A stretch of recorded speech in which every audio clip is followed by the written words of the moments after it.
देश की अमानत जो है, संपत्ति है, उसको औने पौने दाम में उसका अतिक्रमण कर रहे हैं, उसके खिलाफ राहुल जी ने आवाज उठाई थी। और जो खुलासे हुए हैं, जैसा संदीप जी ने कहा, ये बड़ा जटिल मुद्दा होता है, आम व्यक्ति के समझ में नहीं आता। लेकिन मैं आपको उदाहरण देना चाहता हूं, जिस थाने में कोतवाल पर आरोप लग जाए कि तू अपराधी से मिला हुआ है, तो वो थानेदार जांच नहीं कर सकता। आरोप ये लगा कि सेबी की जो चेयरपर्सन है, उनकी मिलीभगत है उन लोगों के साथ जिन लोगों के खिलाफ जांच के आदेश सुप्रीम कोर्ट ने दिए हैं।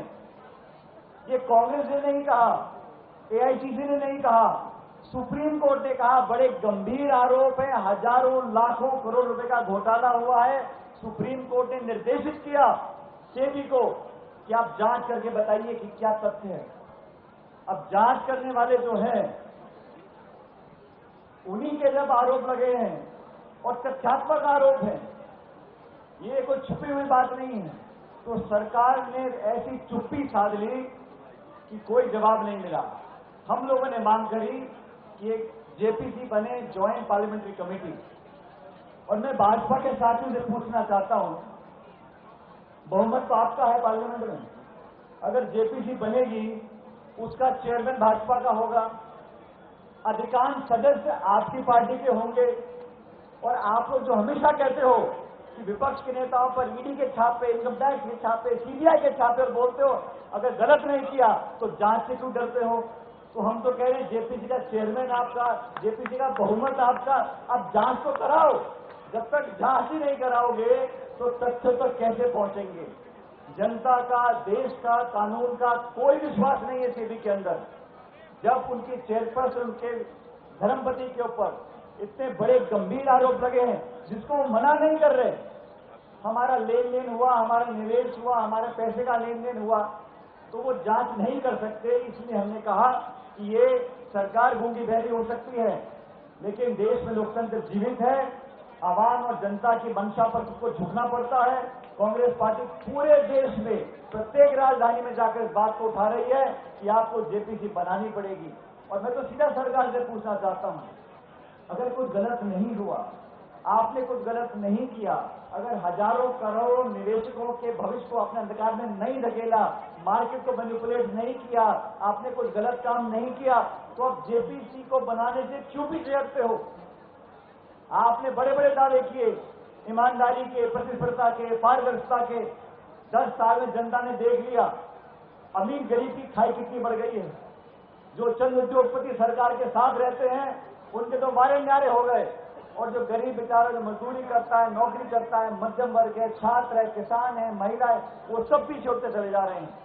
इस गरीबी की खाई को जो बढ़ाया है, अमीर गरीब की खाई को, इसके लिए सिर्फ और सिर्फ वो लोग जिम्मेदार हैं जो दिल्ली में बैठकर नीति निर्माण करते हैं।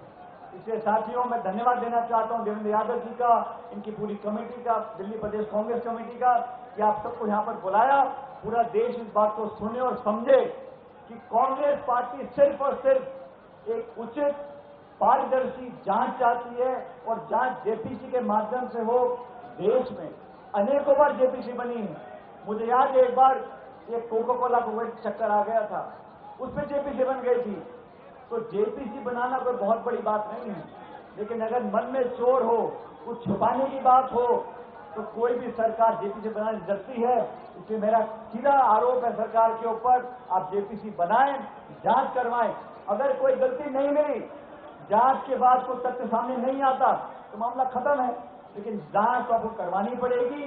राहुल गांधी जी के नेतृत्व में देश की संसद में और देश की सड़कों पर खड़गे जी और हम सब पार्टी के कार्यकर्ता मिलकर संघर्ष करेंगे, सच्चाई इंसाफ की लड़ाई लड़ेंगे, ताकि देश में जो कानून व्यवस्था है, जो पारदर्शिता हम लाना चाहते हैं, उसको अंजाम दे सकें। दिल्ली प्रदेश कांग्रेस कमेटी के तमाम नेता यहाँ मौजूद हैं। मैं आप सबका धन्यवाद करता हूँ कि आपने मुझे यहाँ पर अपनी बात रखने के लिए बुलाया। और आप सबको कहना चाहता हूँ जो हमारे कांग्रेस कार्यकर्ता हैं, अभी अभिषेक जी बोल रहे थे झंडा, बैनर, पोस्टर, अब समय आ गया, दिल्ली में भी चुनाव आने वाले हैं। आप सब अपनी कमर कस लो, इस बार ईंट से ईंट बजानी है और दिल्ली में कांग्रेस की सरकार बनानी है।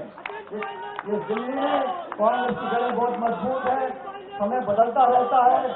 आज देश ने कांग्रेस के ऊपर अपना आशीर्वाद रखा है, राहुल जी के नेतृत्व में दोबारा अपना विश्वास जताया है। तो मैं सभी दिल्ली के कार्यकर्ताओं को बताना चाहता हूं कि दिल्ली हमारी और आपकी है, इसे मिलकर सुधारना है। आने वाले जब चुनाव होंगे हम मजबूती से लड़ेंगे और जीतेंगे। इस संकल्प के साथ आप लोग यहां से जाएं। आप सबका बहुत बहुत धन्यवाद। जय हिंद, राम राम साहब।